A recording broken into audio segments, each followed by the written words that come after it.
Di balik genjatan senjata yang diumumkan dunia, ada rahasia gelap dan pengkhianatan yang siap membakar kembali konflik lama. Saat satu pemimpin Zionis merencanakan kekuasaan penuh, siapa yang akan bertahan dan siapa yang akan kalah dalam perjuangan Palestina yang tak pernah usai. Lantas bagaimanakah kelanjutannya? Simak sampai akhir agar kalian tidak tersesat sebelum melanjutkan videonya. Alangkah baiknya perkenalkan diri kalian dan dari mana kalian berada. Tulis di kolom komentar. Agar Mimin lebih dekat dengan kalian, berita yang baru saja diumumkan ke seluruh penjuru dunia. Setelah bertahun-tahun konflik yang tak kunjung usai, perang antara Israel dan Palestina akhirnya memasuki babak baru yang tak terduga.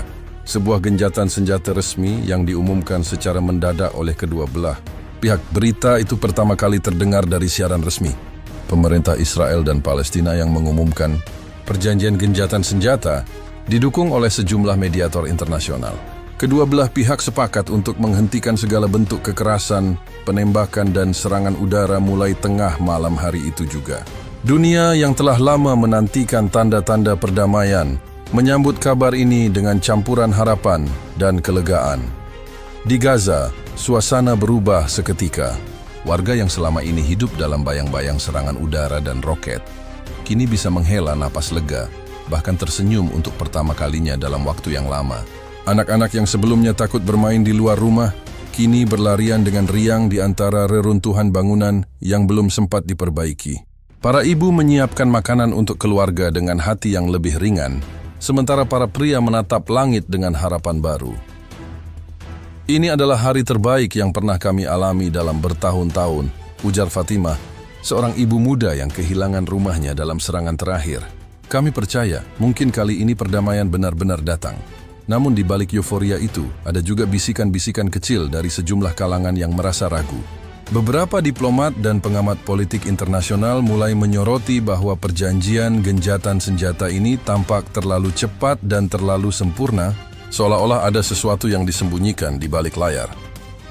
Di markas besar PBB di New York, para diplomat dari berbagai negara berkumpul untuk membahas pengumuman tersebut.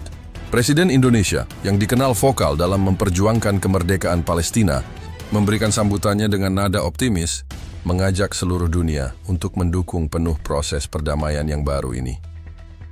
Ini adalah kesempatan bersejarah bagi kita semua untuk mengakhiri penderitaan panjang rakyat Palestina. Kita harus bersatu dan memberikan dukungan agar perdamaian ini bukan sekadar kata-kata kosong, tegasnya di hadapan sidang umum. Sementara itu, di ruang konferensi rahasia yang jauh dari sorotan publik, suasana jauh berbeda. Di sebuah gedung mewah di Tel Aviv, dua tokoh penting Zionis sedang berbicara dengan nada penuh ketegangan. Barak Elbaz, pemimpin Zionis muda yang dikenal keras dan ambisius, menunjukkan ekspresi wajah yang sulit dibaca. Ini adalah sebuah penghinaan, geram Barak sambil menatap layar televisi yang menayangkan pidato Presiden Indonesia. Pernyataan itu telah mengacaukan seluruh rencana kita. Kita tidak bisa membiarkan Indonesia dan dunia memperjuangkan Palestina dengan cara seperti ini. Di sisi lain, Perdana Menteri Israel Benjamin Netanyahu, yang juga berada dalam ruangan itu, mencoba menenangkan Barak. Kita harus bersabar. Genjatan senjata ini adalah strategi kita untuk mengurangi tekanan internasional dan mengatur ulang posisi kita. Ini bukan akhir, melainkan awal dari langkah yang lebih besar. Namun Barak tidak setuju. Baginya perjanjian ini terlalu lunak, terlalu banyak memberi ruang bagi musuh. Ia merasa dendam semakin membara, terutama karena dukungan Indonesia yang semakin vokal di panggung dunia internasional. Barak melihat Indonesia bukan hanya sebagai ancaman diplomatik, tapi sebagai penyebab utama terganggunya rencana besarnya untuk menguasai wilayah Palestina. Di sisi lain dunia, reaksi internasional pun terbagi. Sebagian besar negara dan organisasi dunia menyambut baik genjatan senjata ini. Mereka melihatnya sebagai tanda bahwa konflik yang telah berlarut-larut bisa menemukan jalan keluar.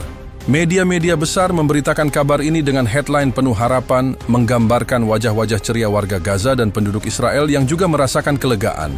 Namun beberapa pihak tetap waspada. Beberapa analis politik dan intelijen mencurigai bahwa genjatan senjata ini hanyalah sebuah langkah sementara, tak lebih dari sekadar jeda untuk mengatur strategi baru. Mereka memperingatkan agar masyarakat dunia tidak terlalu cepat merasa puas dan mengabaikan tanda-tanda potensi konflik yang bisa kembali meletus kapan saja. Di Gaza, seorang pemimpin milisi lokal yang sebelumnya berperang habis-habisan dengan pasukan Israel juga mulai merasa curiga. yang mengumpulkan pasukan kecilnya untuk berdiskusi. Kita jangan terlalu percaya dengan kata damai ini. Kita harus tetap waspada dan siap menghadapi apapun, ujarnya dengan tegas. Sementara itu, di Jakarta, masyarakat Indonesia menyambut pidato presiden mereka dengan penuh bangga. Mereka merasa bahwa dukungan Indonesia kepada Palestina kini semakin diperhitungkan di mata dunia. Namun di balik euforia itu, sebagian kecil warga dan kalangan intelijen mulai memantau perkembangan ini dengan hati-hati, menyadari bahwa situasi internasional sangat kompleks dan penuh intrik. Sidang umum Perserikatan Bangsa-Bangsa di New York dipenuhi oleh atmosfer yang penuh ketegangan sekaligus harapan. Delegasi dari seluruh dunia hadir, menyimak dengan seksama pidato-pidato yang menjadi tonggak penting dalam arah geopolitik masa depan. Pada hari itu, perhatian seluruh dunia tertuju pada satu sosok yang berdiri gagah di podium utama, Presiden Indonesia. Dengan suara tegas dan penuh keyakinan, Presiden Indonesia mengawali pidatonya yang sudah lama dinantikan oleh jutaan warga Palestina dan para pendukung kemerdekaan mereka. Di hadapan forum yang megah itu, ia berbicara tentang pentingnya penghormatan terhadap hak-hak asasi manusia, tentang keadilan, dan tentang sebuah bangsa yang selama puluhan tahun terbelenggu dalam penjajahan dan penderitaan. Kita tidak bisa lagi berpangku tangan melihat penderitaan rakyat Palestina. Saatnya dunia mengakui kemerdekaan mereka dan memberikan hak penuh untuk menentukan masa depan sendiri. Kemerdekaan bukan sekadar sebuah kata, melainkan sebuah hak yang harus dijunjung tinggi oleh seluruh komunitas internasional, ujarnya dengan penuh semangat. Pidato itu mengalir dengan lancar, menyentuh hati para delegasi yang hadir, banyak di antaranya yang tampak terharu hingga berdiri memberikan tepuk tangan meriah. Presiden Indonesia tidak hanya bicara sebagai kepala negara, tetapi juga sebagai suara dari keadilan dan kemanusiaan yang selama ini terabaikan di tengah konflik panjang yang terjadi di Timur Tengah. Namun, di balik tepuk tangan yang menggema, ada juga suara-suara keras yang membenci setiap kata yang diucapkannya. Di ruang VIP tempat para tokoh Zionis berkumpul, Barak Elbaz berdiri dengan wajah merah padam, matanya menyala-nyala karena amarah. Barak, sosok pemimpin Zionis muda yang ambisius dan tanpa kompromi, merasa seolah-olah seluruh dunia berbalik melawan visi dan misi yang ia yakini. Ini tidak bisa dibiarkan, gumam Barak dengan suara rendah namun penuh kemarahan. Pidato itu adalah ancaman langsung terhadap keberadaan kami.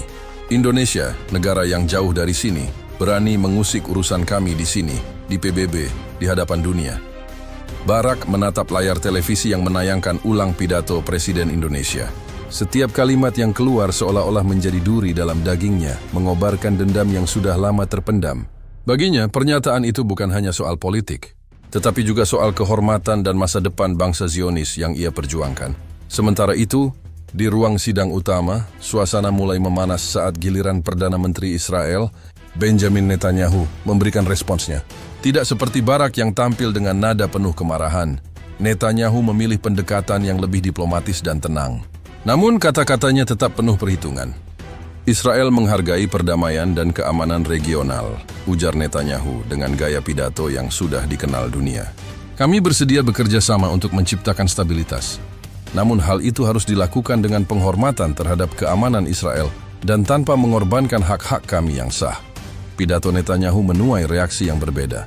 Beberapa diplomat mulai meninggalkan ruangan, tanda ketidaksetujuan atau rasa bosan terhadap retorika yang dianggap basi dan tidak membawa solusi nyata. Sikap itu bertolak belakang dengan sambutan hangat yang diterima Presiden Indonesia, yang justru mendapat standing ovation dari banyak delegasi. Di balik layar, perbedaan sikap antara Netanyahu dan Barak Elbaz semakin terlihat nyata. Netanyahu, dengan pengalamannya yang panjang di panggung politik internasional, memilih strategi diplomasi yang hati-hati dan cenderung menghindari konfrontasi terbuka. Sedangkan Barak, dengan semangat muda dan ambisi besar, menginginkan pendekatan yang lebih keras dan tegas terhadap Palestina dan para pendukungnya. Diskusi internal di antara kubu Zionis menjadi semakin panas. Barak merasa Netanyahu terlalu lunak dan terlalu mengalah kepada tekanan dunia, terutama setelah pidato Presiden Indonesia yang dianggapnya sebagai provokasi berbahaya. Ia mulai merancang rencana untuk menggagalkan upaya perdamaian yang tengah berlangsung dan mengambil alih kendali penuh dalam urusan keamanan dan politik Zionis. Namun Netanyahu, yang menyadari pentingnya citra Israel di dunia internasional, berusaha menenangkan Barak dan mencoba menahan langkah-langkah radikal yang bisa memicu kerusuhan lebih besar. Kita harus bermain cerdas, Barak. Jangan sampai kita kehilangan dukungan dunia hanya karena tindakan impulsif, katanya dengan nada bijak. Tapi Barak tidak mudah terbujuk. Dalam benaknya, pernyataan Presiden Indonesia di PBB adalah sebuah garis merah yang harus dilawan dengan segala cara. Ia mulai mencari dukungan di kalangan militer dan politisi muda Zionis yang sependapat dengannya, menggalang kekuatan untuk mengambil langkah-langkah lebih agresif di masa depan. Di luar gedung PBB, para wartawan dan analis politik sibuk menguraikan makna dari pidato Presiden Indonesia dan respons Netanyahu. Banyak yang memuji keberanian Indonesia yang dianggap berani mengambil posisi tegas demi keadilan global. Namun beberapa pihak juga memperingatkan bahwa ketegangan baru bisa saja muncul, terutama jika tokoh-tokoh seperti Barak Elbaz mengambil kendali penuh. Barak Elbaz bukanlah sosok biasa dalam panggung politik Zionis. Di usianya yang baru 32 tahun, ia sudah dikenal luas sebagai pemimpin muda yang penuh ambisi dan tanpa kompromi. Namun sedikit yang tahu bahwa di balik ketegasan dan kegigihannya, terdapat luka lama yang membentuk siapa dirinya hari ini. Luka yang berasal dari masa kecilnya, sebagai keturunan Ukraina yang dibesarkan dalam bayang-bayang konflik dan perjuangan yang tidak pernah usai. Barak lahir dari keluarga imigran yang meninggalkan Ukraina karena perang dan ketidakstabilan di wilayah tersebut. Keluarganya pindah ke Israel saat ia masih kecil, membawa serta kenangan pahit akan tanah kelahiran yang hancur oleh perang dan kekerasan. Dari ayahnya yang pernah menjadi tentara dan kemudian buruh di Israel, Barak mewarisi sikap keras kepala dan rasa tidak aman yang mendalam akan masa depan bangsanya. Perang dan pengkhianatan adalah bagian dari darah kami. Barak sering berkata kepada orang-orang dekatnya, "Kami harus kuat dan tidak boleh pernah lengah." Sejak muda, Barak sudah menampilkan bakat kepemimpinan yang luar biasa. Ia cepat naik pangkat di militer Zionis dan kemudian merambah dunia politik, di mana ia dikenal dengan retorika tajamnya dan keberanian mengambil keputusan yang tidak populer, namun dianggap perlu demi kelangsungan bangsa Zionis. Namun, ambisi besar Barak tak pernah lepas dari satu tujuan utama, menjaga dan memperluas wilayah Israel dengan cara apapun. Ketika Netanyahu memutuskan untuk mengambil langkah genjatan senjata, Barak melihat keputusan itu sebagai sebuah pengkhianatan terhadap cita-cita Zionis sejati. Bagi Barak, genjatan senjata bukanlah perdamaian, melainkan peluang bagi musuh untuk bernapas dan menguatkan diri. Ia menganggap bahwa pendekatan Netanyahu terlalu lunak dan menurunkan kewibawaan Israel di mata dunia. Netanyahu terlalu takut pada tekanan internasional. Barak berujar dalam sebuah pertemuan tertutup dengan para loyalisnya. Dia lupa bahwa kita berbicara tentang kelangsungan bangsa, bukan sekadar opini dunia. Rasa marah Barak terhadap Netanyahu semakin membesar setelah pidato Presiden Indonesia di PBB yang mendukung kemerdekaan Palestina. Baginya Indonesia adalah aktor asing yang tidak punya hak untuk ikut campur dalam urusan tanah Israel dan Palestina. Bahkan, dukungan Indonesia dianggapnya sebagai sebuah penghinaan yang harus segera dibalas. Di ruang rapat rahasia yang tersembunyi di sebuah gedung tinggi di Tel Aviv, Barak memimpin diskusi strategis dengan beberapa tokoh militer dan politik Zionis muda yang setia padanya. Mereka membahas bagaimana caranya menghentikan pengaruh Indonesia yang kian menguat di dunia internasional, sekaligus menggagalkan rencana perdamaian yang dianggap Barak sebagai ancaman terbesar. Pertama, kita harus melemahkan posisi Indonesia di PBB dan forum internasional lainnya, Barak menjelaskan dengan tegas. Kita perlu melancarkan kampanye diplomatik yang agresif, memanfaatkan media, dan menggunakan pengaruh kita di berbagai negara. Selain itu, Barak juga mulai merancang langkah-langkah militer yang lebih berani. Ia yakin bahwa kekuatan tidak bisa dilepaskan begitu saja demi mendapatkan keuntungan strategis di masa depan. Genjatan senjata boleh terjadi, tapi kita harus siap dengan serangan mendadak dan operasi rahasia yang bisa mengguncang musuh, tambahnya Barak. Percaya bahwa Indonesia harus diberi pelajaran agar tidak lagi berani mencampuri urusan Timur Tengah. Ia pun mulai mengumpulkan intelijen tentang hubungan diplomatik Indonesia dengan negara-negara pendukung Palestina, serta mencari celah untuk melakukan serangan cyber dan sabotas diplomatik. Namun, bukan hanya Indonesia yang menjadi sasaran Barak. Ia juga mulai memupuk ketidakpuasan di dalam negeri Israel sendiri, terutama di kalangan tentara muda dan kelompok militan yang merasa bahwa Netanyahu terlalu mengalah dan tidak cukup tegas. Barak ingin mengambil alih kendali penuh atas kebijakan keamanan dan politik dengan pendekatan yang jauh lebih keras dan tanpa kompromi. Dalam hatinya, Barak menyimpan dendam yang mendalam Dendam terhadap negara yang dianggapnya berani mencampuri urusan dalam negeri Zionis. Dendam terhadap dunia yang dinilainya tak adil. Dan terutama dendam terhadap kenyataan bahwa generasi mudanya harus terus hidup dalam bayang-bayang ancaman yang tak berkesudahan. Tuhan telah menguji kita dengan perang panjang ini. Barak pernah berkata kepada sahabatnya, tapi ujian itu bukan alasan untuk menyerah. Justru sebaliknya, kita harus bangkit dan menunjukkan siapa yang berkuasa di sini. Di balik megahnya gedung pemerintahan Israel dan hiruk-pikuk politik yang terus berlangsung, terdapat sebuah ketegangan yang semakin memuncak antara dua sosok paling berpengaruh dalam lingkaran kekuasaan Zionis. Perdana Menteri Benjamin Netanyahu dan pemimpin muda ambisius, Barak Elbaz. Keduanya bukan hanya bertarung dalam ruang publik dan diplomasi internasional, tetapi juga berseteru dalam medan politik internal yang tak kalah sengit. Netanyahu, dengan pengalamannya puluhan tahun sebagai negarawan yang sudah melewati berbagai badai politik, memilih strategi yang hati-hati dan terukur.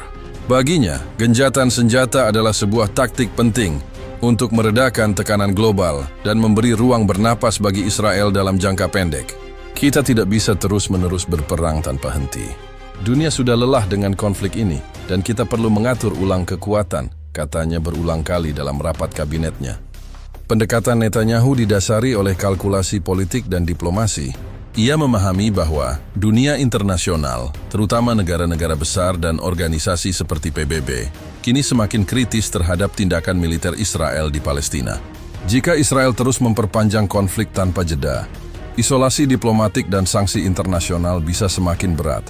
Oleh karena itu, bagi Netanyahu, gencatan senjata bukanlah sebuah pengorbanan, melainkan strategi untuk mempertahankan posisi Israel dalam arena global, sekaligus mempersiapkan langkah-langkah selanjutnya secara lebih terorganisir.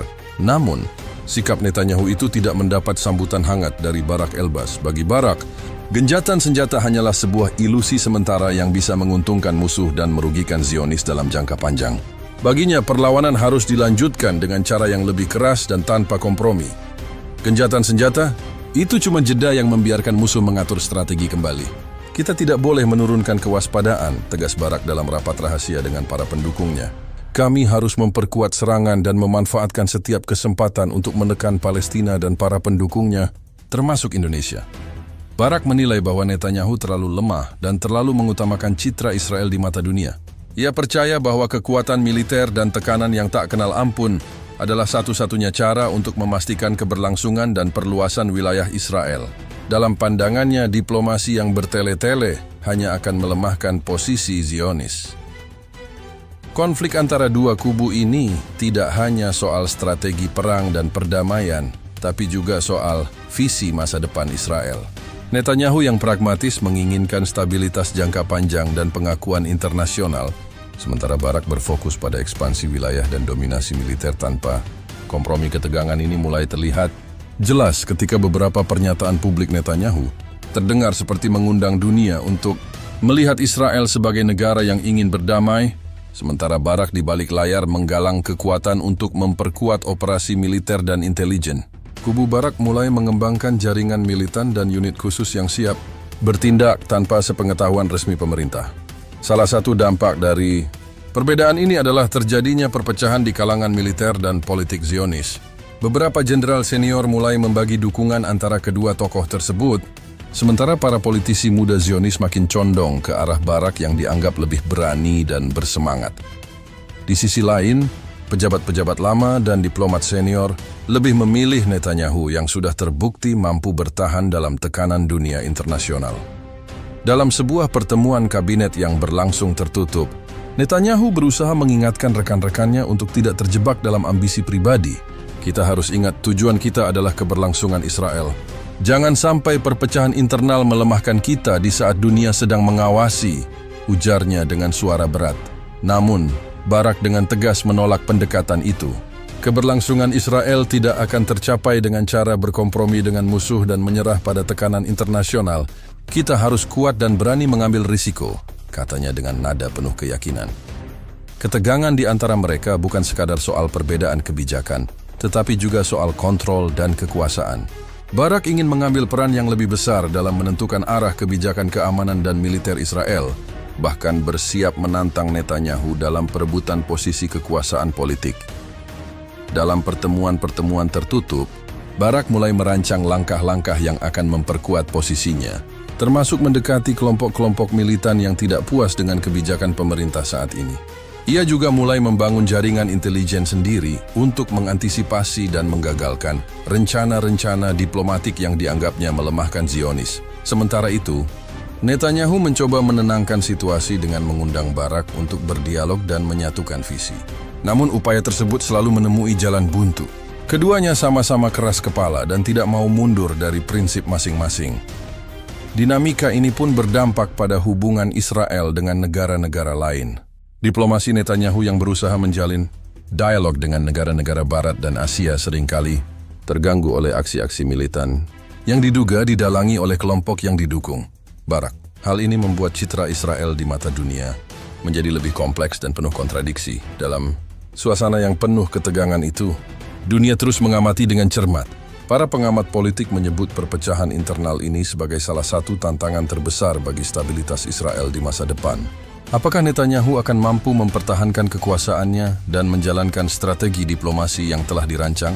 Atau Barak Elbaz dengan semangat revolusionernya akan berhasil merebut kendali dan membawa Israel ke arah yang lebih agresif?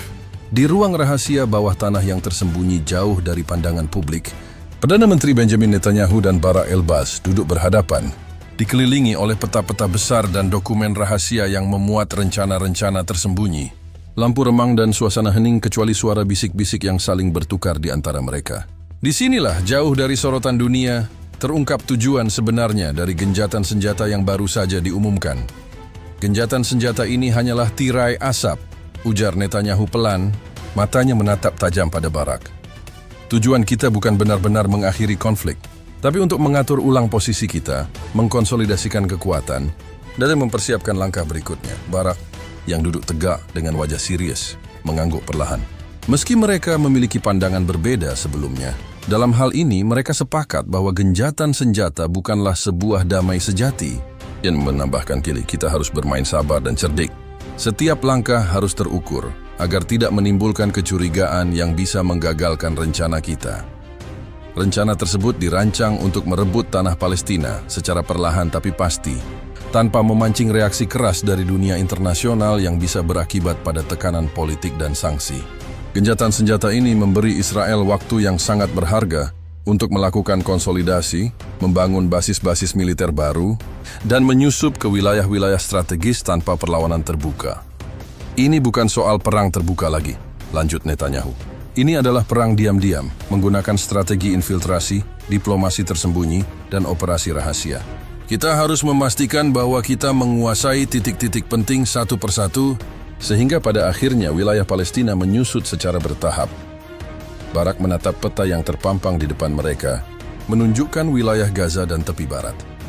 Fokus kita harus ke wilayah yang paling lemah dan rentan. Kita manfaatkan kekosongan kekuasaan, kerusuhan internal di Palestina, serta dukungan internasional yang mulai berkurang. Namun, di balik rencana strategis yang tampak gamblang ini, ada satu sosok misterius yang tak banyak diketahui orang, sosok yang menjadi otak di balik strategi jangka panjang Israel yang selama ini tersembunyi dari publik dan bahkan dari sebagian besar pejabat tinggi Zionis orang. Ini bukan Netanyahu, bukan pula Barak, melainkan seorang pria yang dikenal hanya dengan nama kode Eliyahu. Eliyahu adalah seorang mantan intelijen Mossad yang kini berperan sebagai konsultan strategis rahasia bagi pemerintah Israel. Dengan pengalaman panjang dalam operasi rahasia di berbagai belahan dunia, ia adalah arsitek di balik banyak langkah licik yang selama ini menguntungkan Israel. Eliyahu memiliki pandangan yang jauh lebih radikal dibanding Netanyahu dan Barak, dan ia percaya bahwa jalan menuju dominasi penuh Israel atas Palestina hanya bisa dicapai melalui strategi yang sistematis dan taktis, bukan melalui pertempuran besar yang mudah dilihat dunia. Dalam pertemuan tertutup dengan Netanyahu dan Barak, Eliyahu memaparkan rencananya secara detail. Genjatan senjata ini adalah senjata kami yang paling ampuh, katanya dingin. Dengan genjatan senjata dunia akan lengah, Palestina akan kehilangan momentum. Sementara itu, kita bisa bergerak di balik layar, memperkuat posisi dan menciptakan fakta di lapangan yang tidak bisa dibantah. Ia menjelaskan bagaimana operasi intelijen akan memperluas pengaruh Israel di dalam komunitas Palestina melemahkan kelompok-kelompok perlawanan dari dalam, dan memecah belah solidaritas mereka. Kita harus memanfaatkan jaringan mata-mata, provokasi tersembunyi, dan sabotase untuk menciptakan ketidakstabilan yang menguntungkan kita. Netanyahu mendengarkan dengan seksama, sesekali mencatat poin penting. Barak, meski awalnya ragu, mulai mengerti bahwa peran Eliyahu sangat vital untuk melaksanakan strategi ini dengan presisi. Mereka bertiga sepakat bahwa rahasia ini harus dijaga ketat, bahkan dari kalangan militer dan diplomat yang tidak terlibat langsung. Namun, bukan hanya soal operasi militer dan intelijen. Eliyahu juga merencanakan langkah-langkah diplomatik gelap, termasuk menekan negara-negara pendukung Palestina agar mundur perlahan dari dukungan mereka. Ini termasuk strategi memanipulasi opini publik internasional melalui media dan lobi. Politik secara terselubung. Salah satu rencana besar Eliyahu adalah membocorkan informasi palsu mengenai keamanan Israel yang seolah-olah terancam oleh kekuatan Palestina dan para pendukungnya, termasuk Indonesia. Dengan begitu, dunia akan melihat Israel bukan sebagai agresor, melainkan sebagai korban yang berusaha mempertahankan diri. Dalam pembicaraan itu, Barak Elbaz semakin tergerak oleh ide-ide radikal Eliyahu. Ini adalah cara kita menang tanpa harus menumpahkan terlalu banyak darah, katanya. Strategi yang rapi dan terukur akan mengalahkan perlawanan yang kasar dan emosional. Dalam dunia yang penuh intrik dan pengkhianatan, loyalitas seringkali menjadi sesuatu yang rapuh dan mudah berubah. Hal ini pula yang terjadi ketika salah seorang mantan anggota Zionis yang selama ini dikenal sebagai figur kunci dalam jaringan. Intelijen Israel memutuskan untuk membocorkan sebuah rahasia yang dapat mengguncang tatanan kekuatan di timur, Tengah. Namanya adalah Avi Cohen, seorang pria berusia 45 tahun yang pernah menjadi salah satu perwira intelijen paling dipercaya di dalam struktur Zionis. Namun, disebabkan oleh konflik batin dan rasa kecewa mendalam terhadap kebijakan keras yang diambil oleh pemerintah Israel, Avi memilih untuk meninggalkan posisinya dan menjadi pembelot. Dalam pengasingannya yang tersembunyi, Avi memutuskan untuk membocorkan informasi yang sangat penting kepada pihak yang selama ini dianggap musuh oleh Israel, militer Iran dan Hamas Palestina. Ia percaya bahwa dunia harus tahu kebenaran di balik genjatan senjata yang diumumkan dan bahwa perang yang sesungguhnya belum berakhir. Avi menjalin kontak rahasia dengan jenderal senior militer Iran, Jenderal Amir Hossein, yang selama ini dikenal sebagai salah satu komandan paling berpengaruh dalam strategi pertahanan Iran. Pertemuan pun diatur secara tersembunyi di sebuah lokasi yang tidak diketahui di perbatasan Iran-Irak. Selain itu, Avi juga berkomunikasi dengan pemimpin Hamas, Khaled al-Nasser, yang selama ini memimpin perlawanan Palestina dengan keteguhan dan kecerdikan. Melalui jaringan komunikasi rahasia dan aman, Avi mengungkapkan seluruh rencana licik yang disusun oleh Netanyahu, Barak Elbaz, dan sang otak strategi Eliyahu. Dalam sebuah pertemuan tertutup yang dihadiri oleh Jenderal Amir Hossein dan Khaled al-Nasser, Avi duduk di tengah ruangan dengan wajah penuh ketegangan. Ia membuka lembar demi lembar dokumen rahasia yang dibawanya, menjelaskan dengan rinci bagaimana genjatan senjata hanyalah kedok untuk menutupi operasi diam-diam Israel yang bertujuan merebut wilayah Palestina secara perlahan. Kalian tidak boleh percaya sepenuhnya pada genjatan senjata ini, kata Avi dengan suara pelan tapi tegas. Ini hanyalah strategi untuk menenangkan dunia dan mengulur waktu. Sementara itu, mereka mempersiapkan langkah-langkah rahasia untuk menguasai tanah kita. Jenderal Amir Hossein mendengarkan dengan seksama, sesekali mengangguk tanda paham. Ia tahu bahwa informasi seperti ini sangat berharga, sekaligus sangat berbahaya jika bocor ke pihak Israel. Kita harus segera merespon dengan strategi yang matang, ujarnya. Kita tidak bisa membiarkan Israel menguasai wilayah kami secara diam-diam. Sementara itu, Khaled al-Nasser menatap Avi dengan penuh rasa terima kasih sekaligus kewaspadaan. Ini bukan hanya tentang wilayah atau politik, katanya. Ini tentang masa depan rakyat kami, tentang hak kami untuk hidup dan merdeka. Kami harus waspada dan bersiap menghadapi segala kemungkinan. Pertemuan itu berakhir dengan kesepakatan penting. Iran dan Hamas harus meningkatkan koordinasi intelijen dan militer, serta memperingatkan semua pasukan dan pendukungnya untuk tidak lengah meskipun genjatan senjata telah diumumkan secara resmi. Informasi ini harus dijaga dengan ketat dan disebarkan secara selektif kepada pihak-pihak terpercaya. Avi sendiri mengetahui bahwa pengkhianatannya membawa risiko besar bagi dirinya dan keluarganya. Ia sadar bahwa jika diketahui oleh pemerintah Israel, konsekuensinya bisa sangat fatal. Namun ia percaya bahwa demi keadilan dan kebenaran, risiko tersebut harus diambil. Setelah pertemuan itu, kabar tentang pengkhianatan AFI mulai menyebar dalam lingkaran-lingkaran rahasia. Beberapa pejabat Zionis mencium adanya kebocoran informasi, namun tidak memiliki bukti konkret untuk mengungkap siapa yang bertanggung jawab. Mereka semakin waspada, memperketat keamanan dan melakukan penyelidikan internal. Sementara itu, para komandan militer Palestina dan pasukan Iran mulai mengatur strategi baru berdasarkan informasi yang diberikan. Mereka menginstruksikan unit-unit di lapangan untuk tetap waspada terhadap operasi-operasi rahasia yang mungkin dilancarkan oleh Israel di balik genjatan senjata. Senjata yang diumumkan antara Israel dan Palestina semula disambut dengan gembira oleh dunia internasional. Harapan akan berakhirnya konflik panjang yang telah merenggut banyak nyawa dan meninggalkan luka mendalam bagi kedua belah pihak terasa menguat. Namun, seiring berjalannya waktu, muncul kecurigaan dan ketidakpercayaan yang mulai menggerogoti suasana damai itu. Dunia mulai bertanya-tanya, apakah genjatan senjata ini benar-benar tulus ataukah hanya sebuah strategi licik yang terselubung? Banyak diplomat, analis politik, dan pengamat internasional mulai menggali lebih dalam latar belakang kesepakatan tersebut. Media-media besar dunia menyoroti keanehan di balik genjatan senjata yang datang secara tiba-tiba dan tanpa persiapan negosiasi yang biasanya panjang dan rumit. Di tengah kecurigaan ini, perhatian dunia semakin terfokus pada peran Indonesia, negara dengan penduduk Muslim terbesar di dunia yang selama ini konsisten mendukung kemerdekaan Palestina. Reaksi keras Presiden Indonesia dalam pidatonya di PBB yang secara terbuka mengutuk pendudukan Israel atas Palestina menjadi sorotan utama. Pidato Presiden Indonesia yang berani dan lugas itu menjadi viral di seluruh dunia, menginspirasi solidaritas luas dari berbagai negara, organisasi kemanusiaan, dan masyarakat sipil. Namun, bagi kalangan Zionis, terutama di bawah pimpinan Barak Elbaz, pernyataan itu dianggap sebagai ancaman serius yang mengganggu narasi yang ingin mereka bangun di forum internasional. Barak merasa khawatir dan marah. Baginya, pengaruh Indonesia yang kian menguat dalam politik global adalah penghalang utama bagi rencana mereka.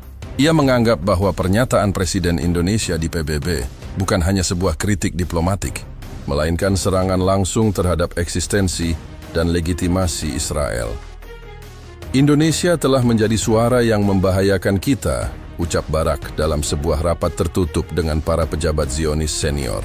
Kita tidak bisa membiarkan negara itu mengganggu agenda kita lagi. Kita harus mencari cara untuk melemahkan pengaruh mereka secara diplomatik maupun lain-lain. Sementara itu, Netanyahu yang mencoba bersikap pragmatis, berusaha meredam ketegangan. Ia sadar bahwa musuh-musuh Israel di dunia internasional akan semakin bersatu jika mereka terlihat terlalu agresif terhadap Indonesia.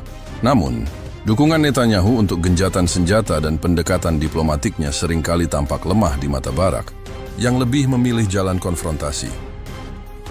Ketegangan ini kemudian berimbas pada hubungan bilateral antara Israel dan negara-negara lain, terutama di kawasan Asia dan Afrika yang selama ini memberikan dukungan politik kepada Palestina.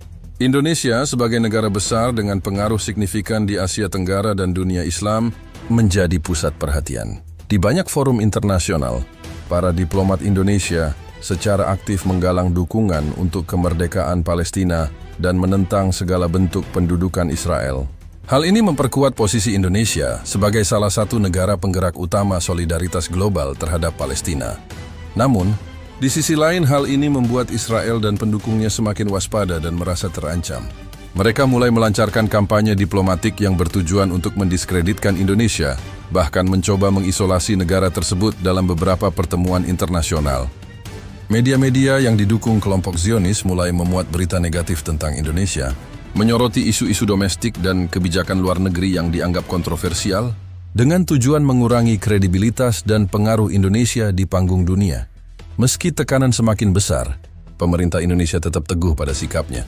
Presiden dan para pejabatnya menegaskan bahwa dukungan terhadap kemerdekaan Palestina adalah bagian dari komitmen moral dan politik negara. Pernyataan itu juga mendapat sambutan hangat dari rakyat Indonesia yang secara luas mendukung sikap berani pemerintahnya. Situasi ini menciptakan atmosfer ketegangan baru yang tidak hanya terbatas di Timur Tengah, tetapi juga di arena diplomasi global. Negara-negara lain mulai memilih posisi. Ada yang mendukung Indonesia dan Palestina, Sementara yang lain cenderung menghindar atau memilih berdiri di pihak Israel demi keuntungan politik dan ekonomi. Di tengah situasi ini, muncul pula perdebatan internal di beberapa negara sekutu Israel mengenai cara menghadapi tekanan dari dunia Islam, yang kini dipimpin oleh pengaruh kuat Indonesia. Beberapa pihak menilai bahwa diplomasi konfrontatif tidak lagi efektif, dan pendekatan baru yang lebih halus dan diplomatis harus dipertimbangkan. Namun, kelompok-kelompok ekstremis Zionis yang dipimpin oleh Barak el-Baz tetap bersikeras untuk terus menekan dan melawan dengan cara apapun. Mereka bahkan mulai mengembangkan rencana rahasia untuk melemahkan posisi Indonesia di forum internasional yang tidak hanya terbatas pada diplomasi, tapi juga menggunakan operasi intelijen dan propaganda tersembunyi. Di sisi lain, Indonesia semakin memperkuat aliansi dengan negara-negara yang memiliki visi serupa dalam mendukung hak kemerdekaan Palestina. Keterlibatan aktif Indonesia di berbagai organisasi internasional seperti Organisasi Kerjasama Islam, OKI, Gerakan Non-Blok, dan PBB semakin memperkuat posisi diplomatik negara tersebut. Dalam suasana ketegangan yang terus meningkat ini, dunia seolah berada di persimpangan jalan yang berbahaya.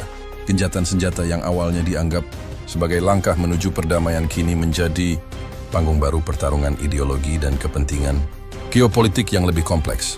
Di balik fasad genjatan, senjata yang diumumkan secara resmi, ketegangan di dalam tubuh Zionis Israel semakin memuncak.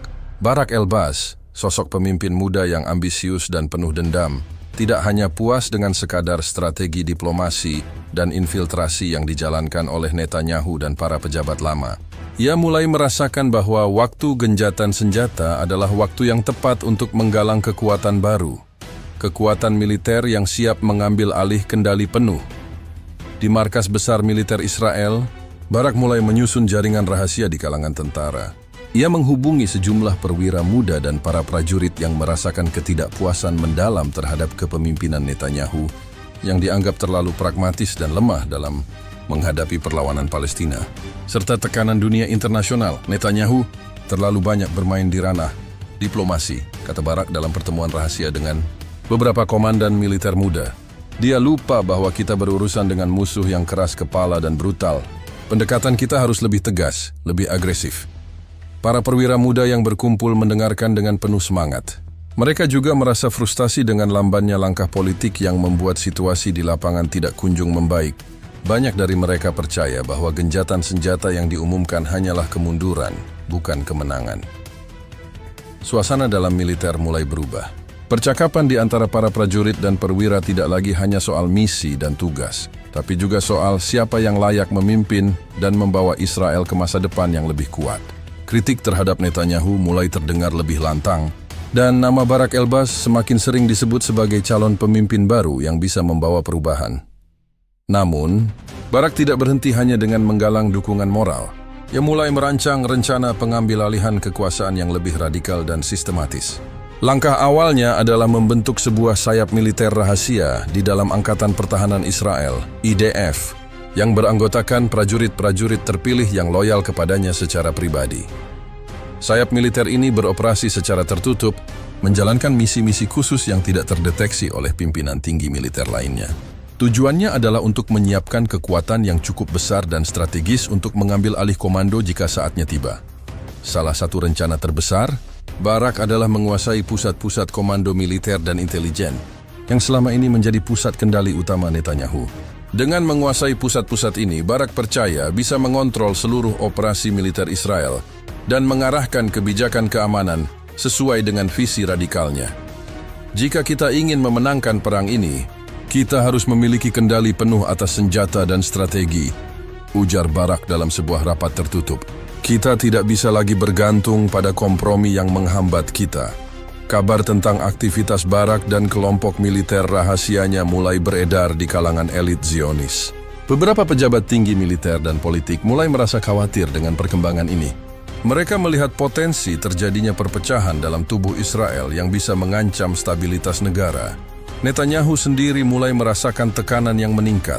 Ia menyadari bahwa Barak bukan hanya pesaing biasa, tapi ancaman serius yang bisa menggulingkan posisinya. Namun langkah untuk menghadapinya tidak mudah karena Barak sudah memiliki basis pendukung yang kuat di militer.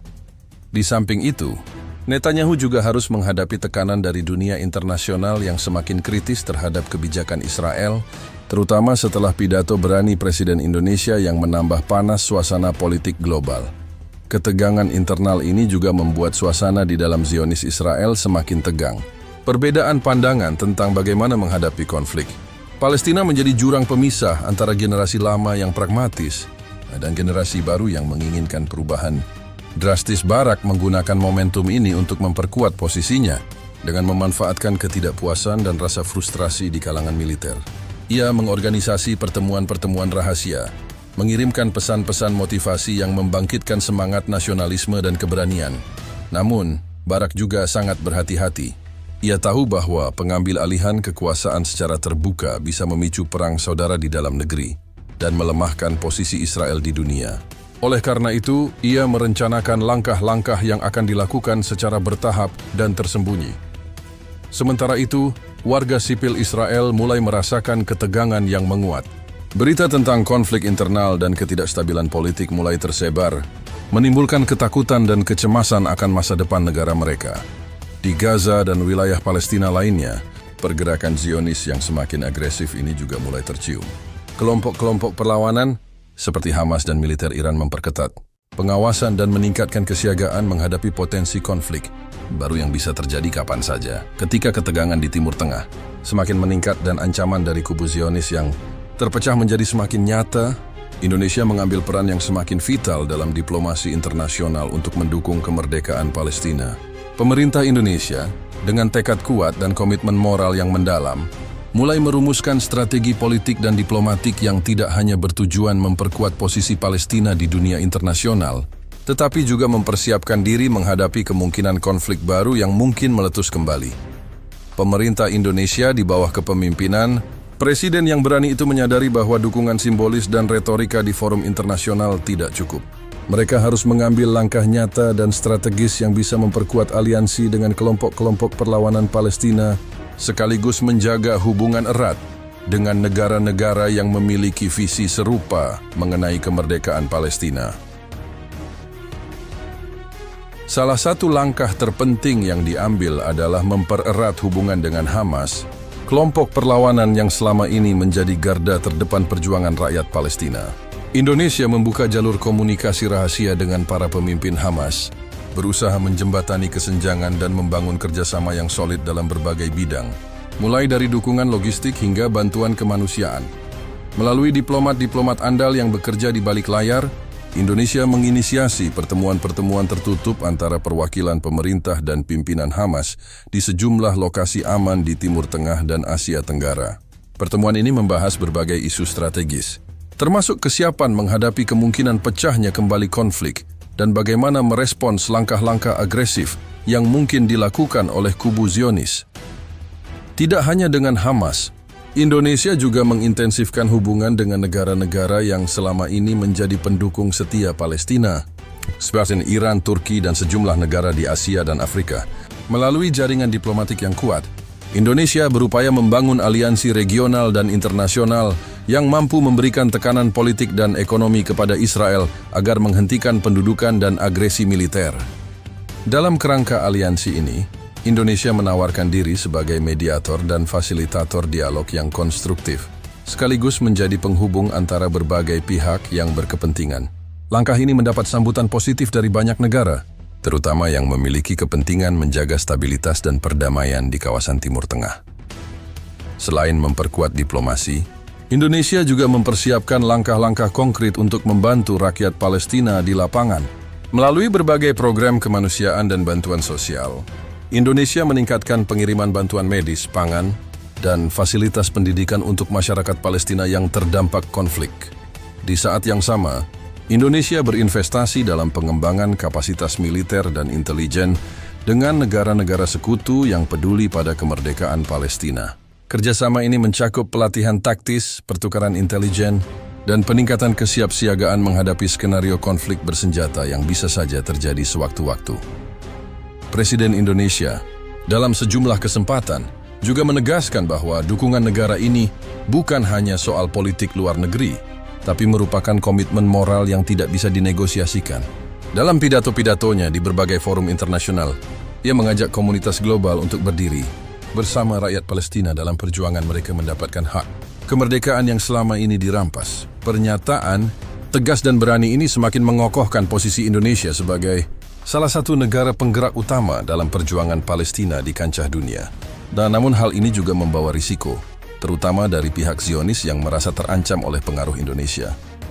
Menyadari hal tersebut, pemerintah Indonesia juga memperkuat sistem keamanan nasional dan intelijen untuk mengantisipasi berbagai potensi ancaman, mulai dari sabotase hingga serangan siber yang mungkin dilakukan oleh kelompok-kelompok pro-Zionis. Di balik layar, tim intelijen Indonesia bekerja sama erat dengan Hamas dan militer Iran dalam bertukar informasi tentang pergerakan musuh dan rencana-rencana yang mungkin mengancam keamanan Palestina dan wilayah sekitar. Koordinasi ini sangat penting untuk menjaga kesiapan dan memastikan bahwa langkah-langkah pencegahan dapat segera diambil. Seluruh persiapan ini menjadi bukti bahwa Indonesia tidak hanya berperan sebagai negara yang memberikan suara diplomatik di PBB, tapi juga sebagai kekuatan strategis yang mampu menggerakkan aliansi internasional demi mendukung kemerdekaan Palestina. Meski situasi masih sangat rentan dan penuh ketidakpastian, langkah-langkah yang diambil Indonesia dan para sekutunya memberi harapan baru bagi rakyat Palestina yang selama ini hidup dalam ketakutan dan penderitaan. Dan mereka merasa bahwa dunia, terutama negara-negara seperti Indonesia, tidak melupakan mereka dan terus berjuang bersama mereka. Ketika dunia mulai menaruh harapan pada gencatan senjata yang telah diumumkan, ketenangan yang dirasakan di Gaza nyatanya hanya sementara. Di balik tirai damai yang rapuh itu, ketegangan yang tersembunyi mulai memuncak, mengancam untuk kembali menjerumuskan wilayah tersebut ke dalam lingkaran perang yang lebih kelam. Insiden kecil yang pada awalnya terlihat sepele, segera menjadi pemicu konflik baru.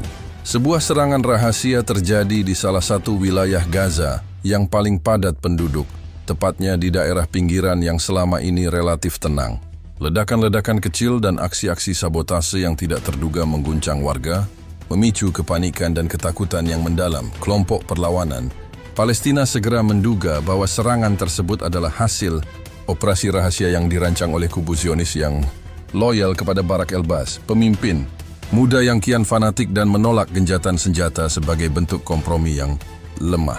Informasi intelijen dari berbagai sumber, termasuk hasil pengintaian drone dan laporan dari mata-mata di dalam wilayah Israel, mulai menguatkan dugaan bahwa Barak tengah mengerahkan pasukan khususnya untuk melakukan serangan kecil-kecilan dengan tujuan menciptakan ketegangan baru dan membatalkan kesepakatan gencatan senjata. Kami tidak bisa membiarkan mereka bermain-main dengan nyawa rakyat kami, tegas seorang komandan Hamas dalam sebuah rapat darurat yang digelar di markas bawah tanah Gaza. Setiap serangan, sekecil apapun, adalah tanda bahwa mereka tidak berniat menghormati perdamaian. Kita harus waspada dan bersiap menghadapi kemungkinan terburuk. Situasi pun semakin memburuk ketika serangkaian insiden serupa terjadi secara beruntun. Serangan kecil yang diduga dilakukan oleh kelompok elit Zionis itu menyasar fasilitas-fasilitas penting di Gaza, seperti pusat distribusi air, gardu listrik, dan jalan utama yang menghubungkan wilayah dalam dan luar kota. Serangan-serangan ini tidak hanya mengganggu kehidupan warga sipil, tetapi juga merusak infrastruktur vital yang membuat kehidupan di Gaza semakin sulit. Ketersediaan listrik yang sudah sangat terbatas menjadi semakin parah, air bersih makin sulit didapat, dan jalur transportasi yang tersendat membuat suplai bantuan kemanusiaan terhambat. Warga Gaza, yang sebelumnya sempat merasakan secercah harapan setelah pengumuman gencatan senjata, kini kembali hidup dalam ketakutan dan ketidakpastian. Anak-anak yang semula bermain dengan riang di jalanan mulai menghindar dari keramaian, sementara para ibu dan ayah berjaga-jaga dengan waspada. Kondisi ini memperkuat kekhawatiran para pemimpin Palestina dan sekutu mereka, termasuk Indonesia, bahwa gencatan senjata hanyalah taktik sementara yang dimanfaatkan oleh kubu Zionis untuk menguatkan posisi mereka dalam pertemuan darurat yang melibatkan pimpinan Hamas dan tokoh-tokoh strategis. Dari Iran serta diplomat Indonesia yang menjadi mediator, dirumuskan langkah-langkah tanggap darurat. Mereka sepakat untuk meningkatkan kewaspadaan dan mempersiapkan respons militer yang proporsional jika serangan-serangan ini terus berlanjut. Diplomat Indonesia yang hadir dalam pertemuan itu menyampaikan pesan tegas kepada dunia internasional bahwa situasi di Gaza sudah sangat rentan dan setiap pelanggaran gencatan senjata harus mendapat kecaman dan tindakan tegas. Kami meminta komunitas global untuk tidak tinggal diam, katanya. Rakyat Palestina tidak boleh dijadikan alat permainan politik dan militer. Kami mendukung perjuangan mereka untuk mendapatkan hak yang sah. Dan kami akan terus berupaya memastikan perdamaian yang adil dan abadi. Sementara itu, Barak Elbaz dan kelompoknya di dalam Israel tampak semakin berani. Mereka menganggap serangan kecil ini sebagai bagian dari strategi untuk memancing reaksi berlebihan dari pihak Palestina yang nantinya dapat digunakan sebagai alasan untuk melancarkan operasi militer lebih besar dan membatalkan gencatan senjata secara sepihak. Ketegangan ini pun menarik perhatian media internasional yang mulai memberitakan potensi runtuhnya perdamaian yang sudah lama dinanti. Banyak pakar dan analis memperingatkan bahwa jika situasi ini tidak segera ditangani dengan bijaksana, konflik besar bisa saja meletus kembali dengan skala yang jauh lebih luas dan berdampak global. Di Gaza, ketegangan juga memicu dinamika internal. Ada perdebatan antara para pemimpin kelompok perlawanan mengenai bagaimana menghadapi serangan rahasia ini. Beberapa pihak menginginkan langkah-langkah diplomasi untuk meredam situasi. Sementara yang lain mendesak tindakan militer balasan yang tegas sebagai peringatan kepada Zionis. Ketika ketegangan di Gaza semakin memuncak dan genjatan senjata mulai rapuh, sebuah pengkhianatan besar terkuak di dalam tubuh Hamas. Salah satu pejabat tinggi dalam organisasi itu, yang telah lama disusupi oleh kelompok Zionis, membocorkan informasi penting tentang rencana strategis, pertahanan dan langkah-langkah kontra yang akan diambil oleh Hamas. Pengkhianatan ini mengguncang kepercayaan dan moral para pimpinan Hamas serta memaksa daripada untuk segera mengubah taktik dan strategi. Informasi yang bocor tersebut memberikan keuntungan besar bagi Barak Elbaz dan kelompoknya. Mereka kini memiliki gambaran lengkap tentang kelemahan pertahanan Palestina, posisi-posisi strategis yang rawan, dan rencana operasi yang akan dilakukan oleh Hamas. Ini membuat Barak semakin yakin bahwa waktunya untuk melakukan langkah ekstrem telah tiba. Menanggapi pengkhianatan ini, Hamas segera mengadakan rapat darurat dan melakukan perombakan besar-besaran dalam struktur organisasi serta keamanan internalnya. Namun kepercayaan yang telah retak sulit untuk diperbaiki dalam waktu singkat. Para pemimpin Hamas kini harus bekerja ekstra keras untuk menjaga solidaritas dan mengembalikan kepercayaan dari rakyat serta pasukan mereka.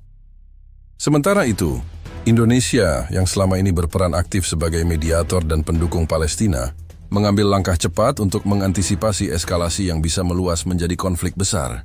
Bersama dengan pemerintah Iran yang juga memiliki kepentingan strategis dalam mendukung Palestina, Indonesia meluncurkan aksi diplomasi intensif di berbagai forum internasional. Diplomat-diplomat Indonesia dan Iran bekerja sama secara erat, menyuarakan kekhawatiran tentang pengkhianatan yang terjadi dan ancaman baru yang dihadirkan oleh Barak Elbaz. Mereka berusaha menggalang dukungan global agar komunitas internasional menekan Zionis untuk tidak melanjutkan rencana agresif mereka. Selain upaya diplomasi, Indonesia dan Iran juga memutuskan untuk melakukan aksi militer terbatas sebagai bentuk dukungan nyata kepada Hamas. Operasi-operasi kecil dilakukan untuk memperkuat pertahanan Palestina, memperlambat pergerakan pasukan Zionis, dan menjaga stabilitas di wilayah perbatasan. Aksi militer ini dilakukan dengan sangat hati-hati dan terkoordinasi agar tidak memicu konflik besar yang sulit dikendalikan. Tujuannya adalah memberikan waktu dan ruang bagi Hamas untuk melakukan restrukturisasi dan memperkuat posisinya, sekaligus memberi sinyal kepada Zionis bahwa dunia tidak akan tinggal diam jika terjadi agresi lebih lanjut. Di tengah situasi yang semakin genting ini, Barak Elbaz mengambil keputusan berani dan ekstrim. Ia menyadari bahwa genjatan senjata yang selama ini dianggap sebagai taktik sementara sudah tidak lagi efektif. Kegagalannya dalam menekan pengaruh Indonesia dan dukungan global yang diterima Palestina membuatnya merasa harus mengambil langkah drastis. Barak mulai menyusun rencana pengambil alihan wilayah Palestina secara langsung dengan menggunakan kekuatan militer besar-besaran. Ia mempersiapkan operasi ofensif yang akan mengejutkan dunia, serangan yang dirancang untuk menggempur pusat-pusat perlawanan dan merebut tanah-tanah yang selama ini menjadi simbol perjuangan Palestina. Langkah ini tidak hanya bertujuan untuk menguasai wilayah secara fisik, tetapi juga untuk menghancurkan semangat perlawanan rakyat Palestina dan melemahkan dukungan internasional terhadap kemerdekaan mereka. Barak ingin menunjukkan kekuatan mutlak Zionis dan membungkam suara-suara yang menentang. Keputusan ini memicu kegelisahan dan ketakutan di kalangan diplomat dan militer yang selama ini berharap perdamaian bisa tercapai. Namun Barak bersikeras bahwa hanya dengan kekuatan dan dominasi penuhlah masa depan Israel dapat terjamin. Indonesia dan Iran mengetahui rencana ini dari jaringan intelijen mereka, segera meningkatkan kesiapsiagaan dan memperkuat dukungan mereka kepada Palestina. Mereka memahami bahwa konflik yang akan datang tidak hanya akan berdampak pada kawasan Timur Tengah, tetapi juga pada stabilitas politik dan keamanan dunia. Ketegangan yang terus memuncak akhirnya mencapai puncaknya. Genjatan senjata yang selama ini dipandang sebagai harapan terakhir bagi perdamaian di wilayah Timur Tengah runtuh seketika. Dengan pengkhianatan di dalam Hamas dan langkah ekstrim Barak Elbaz yang tak terbendung, konflik baru pun pecah dengan dahsyat dan penuh perencanaan matang. Serangan yang dilancarkan oleh pasukan Zionis loyal kepada Barak berlangsung secara terkoordinasi dan sistematis, menargetkan pusat-pusat perlawanan dan wilayah vital di Gaza. Ledakan dan tembakan mewarnai langit malam, menggetarkan hati dan jiwa rakyat Palestina yang kembali menghadapi mimpi buruk yang sama. Kota Gaza yang sempat menikmati secercah kedamaian kini berubah menjadi medan perang yang penuh kehancuran. Rumah-rumah runtuh, jalanan yang dulu ramai kini lengang dan penuh reruntuhan. Suara sirin dan teriakan rakyat yang panik menjadi pemandangan sehari-hari. Di balik layar, Netanyahu terjebak dalam dilema yang rumit. Sebagai Perdana Menteri Israel, ia menghadapi tekanan luar biasa, baik dari dunia internasional yang mengutuk kekerasan yang terjadi, maupun dari dalam negeri yang terpecah oleh konflik internal antara kubunya sendiri dengan Barak Elbaz dan para pendukungnya. Netanyahu menyadari bahwa perang terbuka ini bukan hanya soal militer, tapi juga pertarungan politik yang menentukan masa depan kepemimpinannya. Di satu sisi, ia harus menahan tekanan dunia agar Israel tidak semakin terisolasi. Namun di sisi lain, ia harus menghadapi pemberontakan yang dipimpin oleh Barak yang menginginkan pendekatan jauh lebih agresif. Ketegangan internal ini membuat pemerintah Israel menjadi rapuh dan berpotensi pecah. Netanyahu yang selama ini dikenal sebagai politikus ulung berusaha mencari jalan tengah, namun ambisi Barak yang kian membara sulit untuk dibendung. Barak Elbaz mengambil peran utama sebagai tokoh antagonis dalam babak baru konflik ini. Ia bukan hanya pemimpin militer yang berani, tetapi juga otak di balik strategi penguasaan penuh wilayah Palestina. Baginya, genjatan senjata dan kompromi adalah tanda kelemahan yang harus dihancurkan dengan kekuatan. Dengan dukungan penuh dari kelompok militer garis keras, Barak memimpin pasukan Zionis dalam ofensif besar-besaran, menyapu bersih perlawanan di beberapa titik strategis dan memaksa rakyat Palestina mundur ke wilayah yang semakin sempit. Di sisi lain, Hamas dan aliansinya berusaha keras mengorganisir perlawanan yang lebih terstruktur dan bertahan sekuat tenaga. Mereka mendapat dukungan penuh dari Indonesia dan Iran yang menyediakan bantuan logistik, intelijen, dan dukungan politik di panggung internasional. Perang terbuka ini membuat kawasan Timur Tengah kembali berada dalam pusaran konflik yang tak berkesudahan. Warga sipil menjadi korban utama, kehilangan tempat tinggal, keluarga, dan harapan akan masa depan yang damai. Di tengah abu kehancuran dan kepedihan yang menyelimuti Gaza dan wilayah Palestina lainnya, ada satu hal yang tetap menyala. Semangat perlawanan dan harapan tak pernah padam dari hati rakyat Palestina. Meskipun dikepung oleh agresi brutal Zionis dan dihadapkan pada situasi yang semakin genting, mereka tidak pernah menyerah. Kekerasan dan penderitaan yang terus menerpa justru memperkuat tekad rakyat Palestina untuk terus berjuang. Mereka bersatu, bukan hanya sebagai pejuang di garis depan, tetapi juga sebagai masyarakat yang saling menopang dalam kesulitan. Setiap langkah dan perjuangan mereka merupakan cermin dari hasrat panjang yang tak pernah luntur untuk meraih kemerdekaan dan keadilan. Sekutu-sekutu Palestina, terutama Indonesia, terus memainkan peran penting di panggung dunia. Indonesia yang dikenal sebagai negara dengan suara lantang dalam mendukung kemerdekaan Palestina, kini menjadi simbol perjuangan yang menginspirasi. Di berbagai forum internasional, diplomat Indonesia terus menyuarakan ketegasan dan dukungan moral serta politik bagi Palestina. Perjuangan Indonesia bukan hanya sebatas diplomasi di meja-meja pertemuan, tapi juga tindakan nyata di lapangan, bantuan kemanusiaan, pelatihan militer, dan dukungan intelijen kepada kelompok perlawanan Palestina menjadi bukti bahwa solidaritas antar bangsa masih hidup dan terus berkembang. Tidak hanya di Timur Tengah, semangat dan dukungan terhadap Palestina menyebar ke seluruh penjuru dunia. Demonstrasi dan kampanye solidaritas bermunculan, mendesak komunitas internasional untuk lebih aktif dalam mengakhiri konflik yang berkepanjangan ini. Warga sipil, mahasiswa, organisasi kemanusiaan, dan pemerintah di berbagai negara bergabung dalam gelombang dukungan yang tak pernah surut. Namun, meski harapan membara dan perlawanan semakin kuat, situasi tetap penuh ketidakpastian. Agresi yang dipimpin oleh Barak el-Bas dan kubu Zionis garis keras masih menjadi ancaman nyata. Pertempuran sengit terus terjadi, dengan korban jiwa yang semakin bertambah dan kerusakan yang meluas. Dalam kondisi ini, masa depan Palestina masih menjadi tanda tanya besar. Apakah perjuangan panjang ini akan membawa kemerdekaan dan kedamaian yang diidam-idamkan, ataukah hanya akan menjadi babak baru dalam siklus konflik yang tak berujung? Para pemimpin Palestina dan sekutunya, termasuk Indonesia, memahami bahwa jalan menuju perdamaian sejati tidak mudah dan penuh liku. Mereka harus terus beradaptasi, memperkuat aliansi, dan mencari solusi yang tidak hanya mengakhiri peperangan, tetapi juga menciptakan fondasi bagi kehidupan yang lebih adil dan damai. Di sisi lain, dunia menyaksikan dengan campuran harapan dan kecemasan. Banyak yang percaya bahwa perlawanan rakyat Palestina dan dukungan internasional yang solid akan menjadi kunci perubahan besar. Namun ada pula yang khawatir konflik ini akan berlarut-larut, memecah belah kawasan dan membawa penderitaan yang lebih luas.